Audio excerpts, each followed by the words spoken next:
الحمدللہ رب العالمین نحمدہ ونصلی علی رسولہ کریم اما بعد فاعوذ باللہ من الشیطان الرجیم بسم اللہ الرحمن الرحیم یا ایہا الناس قد جاءتکم موعظۃ من ربکم وشفاء لما فی الصدور وہدی ورحمۃ للمؤمنین قل بفضل اللہ وبرحمتہ فبذلک فلیفرحوا هو خیر مما یجمعون صدق اللہ العظیم اللہم صلی علی محمد وعلی آل محمد کما صلیت علی ابراہیم وعلی آل ابراہیم انک حمید مجید اللہم بارک علی محمد وعلی آل محمد کما بارکت علی ابراہیم وعلی آل ابراہیم انک حمید مجید اللہم ارنا الحق حقا وارزقنا اتباعہ وارنا الباطل باطلا وارزقنا اجتنابہ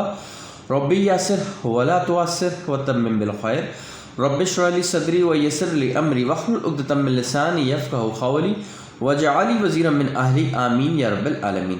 السلام علیکم ورحمۃ اللہ وبرکاتہ۔ ناظرین محترم، پروگرام معلومات قرآن میں خوش آمدید۔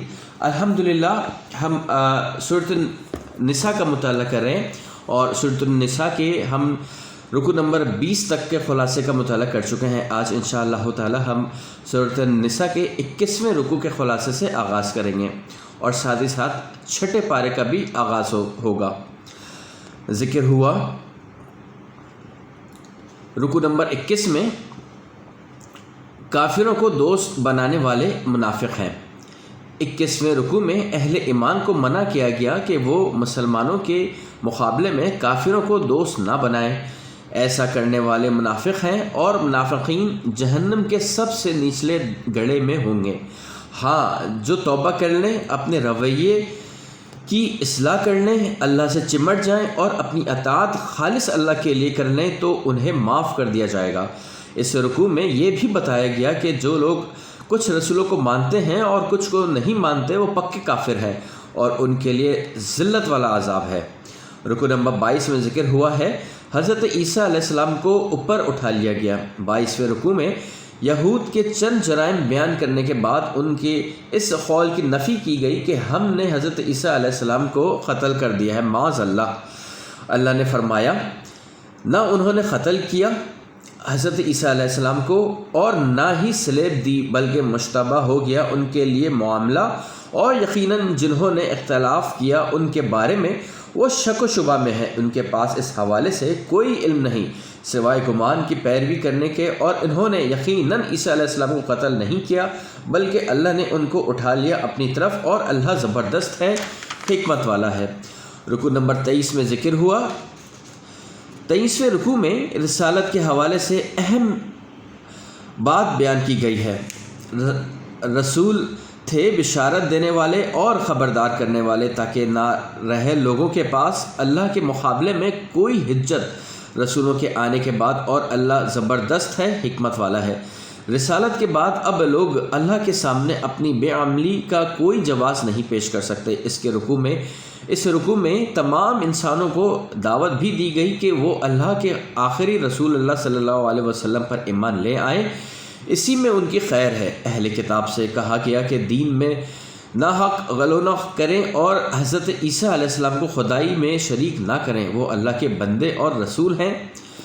رکوع نمبر 24 میں ذکر ہوا ہے اللہ پر ایمان لاؤ اور قرآن کے ساتھ چمٹ جاؤ۔ 24ویں رکوع میں عیسائیوں اور مشرکین مکہ کے غلط عقائد کی نفی ہے۔ عیسائیوں نے حضرت عیسیٰ علیہ السلام کو اور مشرکین نے فرشتوں کو اللہ کی اولاد قرار دیا، معاذ اللہ۔ حالانکہ حضرت عیسیٰ علیہ السلام اور فرشتے اللہ کے بندے ہیں، وہ اللہ کے بندگی کو اپنے لیے سعادت سمجھتے ہیں۔ البتہ جو کوئی بھی اللہ کی بندگی کے حوالے سے اعراض کرے گا اللہ اسے شدید عذاب دے گا۔ تمام انسانوں کو دعوت دی گئی کہ تمہارے پاس قرآن کی صورت میں واضح دلیل آ چکی ہے، جو لوگ اللہ پر ایمان لائیں گے اور قرآن سے چمٹ جائیں گے اللہ انہیں اپنی رحمت اور فضل میں داخل فرمائے گا اور سیدھے راستے کی ہدایت نصیب فرمائے گا۔ ناظرین محترم، یہاں تک تو مطالعہ مکمل ہوا ہے سورۃ النساء کے خلاصے کا۔ اب یہاں سے آغاز ہو رہا ہے سورۃ المائدہ کا۔ سورۃ المائدہ نفاذ شریعت اور اس کے لیے جد و جہد کی تاکید۔ رکو نمبر 1 میں ذکر ہوا سورۃ المائدہ کی نیکی اور تقوی کے کام میں تعاون کرو۔ پہلے رکوع میں ایک اہم ہدایت دی گئی، اور نیکی اور تقوی کے کاموں میں تعاون کرو اور گناہ اور زیادتی کے کاموں میں تعاون نہ کرو۔ گویا صرف گناہ کرنا ہی بری بات نہیں، بلکہ اس کے حوالے سے کسی قسم کا تعاون کرنا بھی گناہ ہے۔ مثلا سود لینا گناہ ہے، اور اس کے ساتھ ساتھ سودی معاملات کو لکھنا اور ان پر گواہ بننا بھی گناہ ہے۔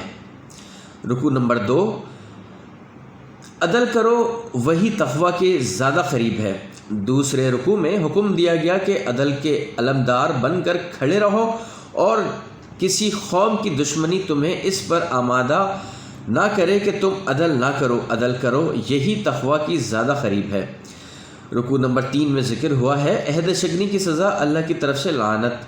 تیسرے رکوع میں بنی اسرائیل سے ایک عہد لینے کا ذکر ہے۔ اللہ نے ان سے عہد لیا کہ اگر تم نماز قائم کرو گے، زکوٰۃ دو گے، میرے رسولوں پر ایمان لاؤ گے، ان کا ساتھ دو گے اور اللہ کے دین کی نصرت کے لیے مال خرچ کرو گے، تو میں تمہارے گناہ معاف کر دوں گا اور تمہیں جنت کے باغات میں داخل کروں گا۔ بدقسمتی سے بنی اسرائیل نے اس عہد کو توڑا، اور پھر اللہ نے ان پر لعنت کی اور مختلف عذابوں میں مبتلا کیا۔ اہل کتاب کو دعوت دی گئی کہ ہمارے رسول اللہ صلی اللہ علیہ وسلم آ چکے ہیں، جو ان باتوں کو واضح کر رہے ہیں جو تم نے اپنی کتابوں کی تعلیمات سے چھپا دی تھیں۔ ہمارے رسول اللہ صلی اللہ علیہ وسلم پر ایمان لے آؤ، اسی میں تمہاری بھلائی ہے۔ پھر یہود اور عیسائیوں کے اس قول کی نفی کی گئی کہ ہم اللہ کے بڑے محبوب ہیں۔ پوچھا گیا کہ اگر واقعی محبوب ہو تو تم پر اللہ کی طرف سے عذاب کیوں نازل ہوتے رہے۔ رکوع نمبر 4 میں ذکر ہوا نفاذ شریعت کی جد و جہد سے اعراض کی شرمناک مثال۔ چوتھے رکوع میں بنی اسرائیل کی نفاذ شریعت کی جد و جہد سے پہلو تہی کا بیان۔ حضرت موسیٰ علیہ السلام نے بنی اسرائیل کو اللہ کی نعمتیں یاد کرنے کی ترغیب دی، پھر ان کے سامنے ایک تقاضا رکھا، انہیں بتایا کہ اللہ نے ہمیں تورات عطا کی ہے، ہم پر لازم ہے کہ ہم اس کی تعلیمات کو نافذ کر کے ایک عادلانہ معاشرہ کی مثال لوگوں کے سامنے پیش کریں۔ فلسطین کی مقدس سرزمین ہمارے آباء و اجداد کا مرکز رہی ہے، وہاں ایک مشرک قوم قابض ہے، آؤ اس کے خلاف جنگ کریں اور فلسطین پر قبضہ کر کے وہاں ایک مثالی معاشرہ قائم کر دیں۔ قوم نے جواب دیا کہ آپ اور آپ کے رب جا کر لڑیں، ہم تو یہیں بیٹھے رہیں گے۔ حضرت موسیٰ علیہ السلام کو انتہائی صدمہ پہنچا، آپ نے اللہ سے بدعا کی کہ وہ اس فاسق قوم کو ان سے دور کر دیں۔ اللہ نے بنی اسرائیل کے 40 سال تک صحرا میں بھٹکنے کی سزا دی۔ رکوع نمبر 5 میں ذکر ہوا ہے قربانی متقیوں کی قبول ہوتی ہے۔ 5ویں رکوع میں حضرت آدم علیہ السلام کے 2 بیٹے حابل اور قابل کا واقعہ بیان ہوا۔ ان دونوں نے اللہ کی راہ میں قربانی پیش کی۔ حضرت حابل کی قربانی قبول ہوئی اور قابل کی قبول نہ ہوئی۔ اس نے غصہ میں آ کر حضرت حابل کو شہید کرنے کی دھمکی دی۔ حضرت حابل نے جواب دیا کہ قربانی متقیوں کی قبول ہوتی ہے، اپنی ناکامی کا الزام مجھ کو نہ دو، بلکہ اپنی نیت اور کردار میں اس کا سبب تلاش کرو۔ قابل نے حضرت حابل کو شہید کر دیا اور ہمیشہ خسارے سے دوچار ہوا۔ اس رکوع میں یہ اصول بھی بیان ہوا کہ جو کسی جان کو ناحق قتل کرے گا وہ پوری انسانیت کا قاتل قرار پائے گا، اور جو کسی ایک انسان کی حفاظت کرے گا وہ پوری نوع انسانی کو محافظ سمجھا جائے گا۔ پھر اس رکوع میں ایسے لوگوں کی سزا بیان ہوئی جو قتل و غارت گری اور کھلے عام لوٹ مار کرتے ہیں۔ حکم دیا گیا کہ ان کے ٹکڑے کر دو، یا انہیں سلیب پر لٹکا دو، یا ان کے ہاتھ پاؤں کاٹ دو، یا انہیں جلا وطن کر دو۔ ہاں، جو خود کو اپنے طور پر قانون کے حوالے کر دیں تو انہیں معاف کیا جا سکتا ہے۔ 6 رکوع میں ذکر ہوا چور مرد ہو یا عورت اس کے ہاتھ کاٹو۔ 6 رکوع میں حکم دیا گیا کہ چور مرد ہو یا عورت اس کے ہاتھ کاٹو۔ اس آیت کی روح سے ہم پر لازم ہے کہ ایسا نظام نافذ کرنے کی جد و جہد کریں جس میں اللہ کے تمام قوانین نافذ ہوں۔ اللہ کے احکامات اس لیے نہیں ہے کہ ان کی تلاوت کر کے محض ثواب حاصل کر لیا جائے، بلکہ ہماری ذمہ داری ہے کہ ان پر عمل درآمد کے لیے ہم پر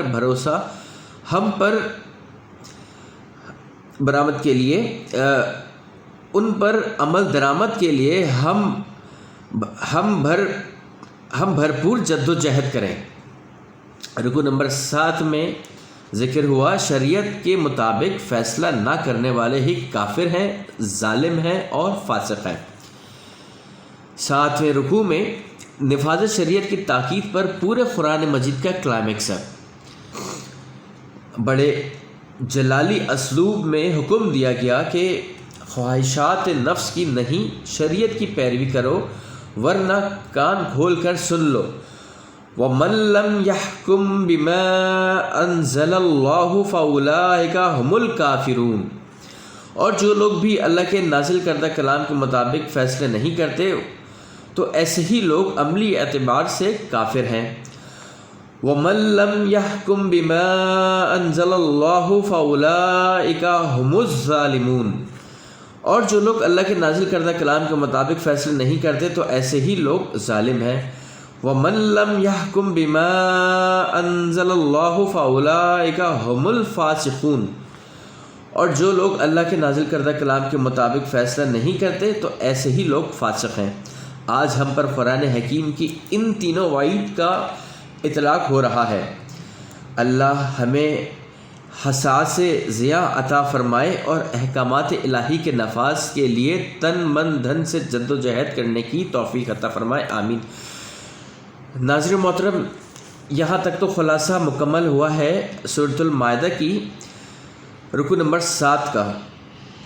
اس کے بعد ذکر ہوا ہے رکوع نمبر 8 میں یہودیوں اور عیسائیوں کو دوست نہ بناؤ۔ اس سے پہلے کہ میں آگے بڑھوں، آپ کو بتانا یہ چاہوں گا کہ ابھی جو ہم نے رکوع نمبر 7 میں جو خلاصہ پڑھا ہے، آج ہمارے لیے ویلڈ کتاب تو یہ قرآن مجید ہے۔ تو اس میں 3 آیات جو آپ کے سامنے آئی ہیں، تین باتیں آپ کے سامنے بیان کی گئی ہیں کہ جو لوگ بھی شریعت کے مطابق فیصلے نہ کرنے والے کافر ہیں، ظالم ہیں اور فاسق ہیں۔ یہاں پہ میں چاہوں گا کہ میں اور آپ اپنے اپنے گھروں میں اپنا آڈٹ ہم خود کر لیں۔ اللہ تعالیٰ مجھے اور آپ کو قرآن مجید کو سیکھنے اور سمجھنے کا شوق پیدا فرمائے، آمین یا رب العالمین۔ ناظرین محترم، 8ویں رکوع میں ذکر ہوا ہے یہودیوں اور عیسائیوں کو دوست نہ بناؤ۔ 8ویں رکوع میں حکم دیا گیا کہ مسلمان یہودیوں اور عیسائیوں کو دوست نہ بنائیں، وہ آپس میں ایک دوسرے کے دوست ہیں لیکن مسلمانوں کے خیر و خواہ نہیں۔ جو ان سے دوستی کرے گا وہ انہی میں شمار ہوگا اور اللہ ایسے ظالموں کو ہدایت نہیں دے گا۔ اس رکوع میں مسلمانوں کو خبردار کیا گیا کہ اگر انہوں نے اپنی دینی ذمہ داریاں ادا نہ کیں تو اللہ ان کی جگہ اسلام کی خدمت کی سعادت ایسے لوگوں کو دے دے گا جو اللہ سے محبت کریں گے، اور اللہ ان سے محبت کرے گا۔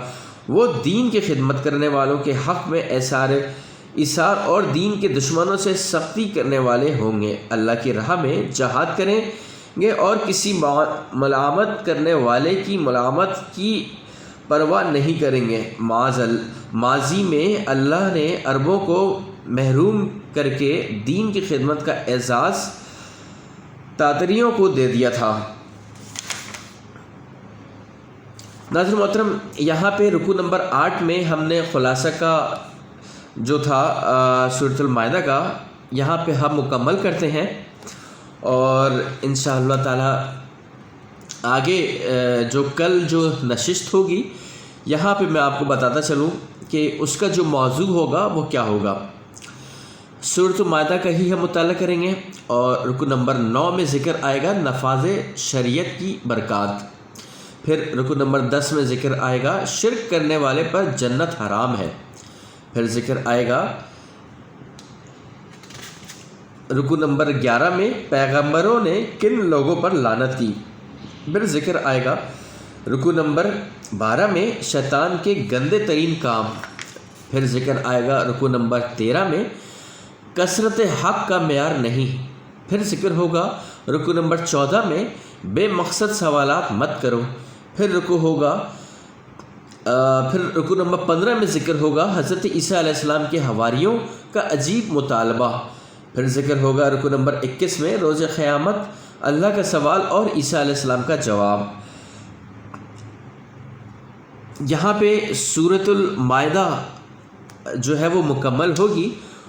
اس کے بعد ذکر ہوگا سورۃ الانعام کے حوالے سے. سورۃ الانعام میں جو پہلا رکوع ہے اس میں مشرکین مکہ پر تمام حجت، یعنی اللہ نے انسانوں کو رسول کیوں بنایا، اس حوالے سے بات ہوگی.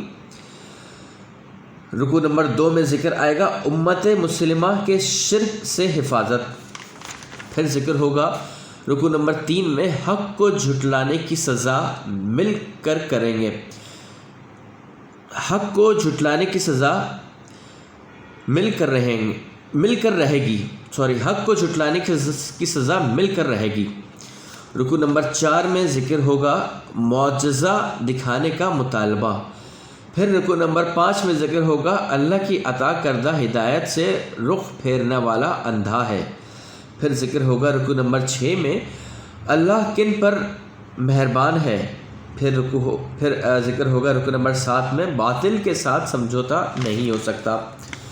پھر ذکر ہوگا رکوع نمبر 8 میں اللہ کے عذاب کی 3 صورتیں. پھر ذکر ہوگا رکوع نمبر 9 میں ڈوبنے والے معبود نہیں ہو سکتے. ناظرین محترم، میری دعا آپ کے لیے، میرے لیے، میرے گھر والے اور آپ کے گھر والوں کے لیے، آپ تمام لوگوں کے لیے اللہ تعالیٰ مجھے اور آپ کو، میرے اور آپ کے گھر والوں کو قرآن مجید کو سننے، قرآن مجید کو پڑھنے، قرآن مجید کو اپنی زبان میں سیکھنے کا شوق عطا فرمائے، سیکھنے کا شوق پیدا فرمائے، قرآن مجید سے چمٹنے کا شوق پیدا فرمائے، اللہ کے احکامات کو ماننے کا شوق پیدا فرمائے. آمین یا رب العالمین. انشاءاللہ تعالی ملاقات کریں گے اگلے نشست میں. جب تک کے لیے اجازت دیجیے. وآخر دعوانا ان الحمد للہ رب العالمین. السلام علیکم ورحمۃ اللہ وبرکاتہ.